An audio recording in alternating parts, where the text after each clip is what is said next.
एक किसान था जिसके दो बेटे थे। वह बहुत ही आलसी और निकम्मे थे। वह अपने पिता को कामकाज में हाथ बटाने के बजाय आलस किया करते थे। इधर उधर घूमते फिरते थे। किसान को अपने बेटों की बहुत फिक्र थी। वह सोचते थे कि मेरे मरने के बाद इनका क्या होगा। ये अपना पेट कैसे भरेंगे, अपने परिवार को कैसे संभाल पाएंगे। एक दिन किसान की हालत बहुत ही गंभीर थी। कहने का मतलब, किसान मरने की हालत में था।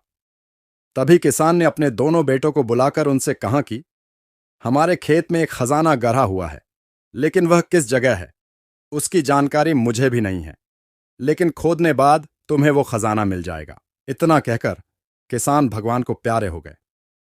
खजाने की खबर सुनकर दोनों बेटों के मन में लालच आ गया और वो दोनों खेत पर चले गए और खेत को खोदने लगे। खजाने के लालच में कुछ ही दिनों में पूरे खेत को खोदने के बाद वह घर जाकर बैठ गए और वह अपने पिता को कोसने लगे। इसी तरह कुछ महीने बीत गए और वर्षा ऋतु का आगमन। किसान के बेटों के पास पेट भरने के लिए सिर्फ एक ही जरिया था, वो है खेती। तब बाकी किसानों की तरह किसान के बेटों ने खेत में बीज बोने शुरू कर दिए। वर्षा का पानी पाकर वह बीज अंकुशित हुए और देखते ही देखते खेत लहराने लगे।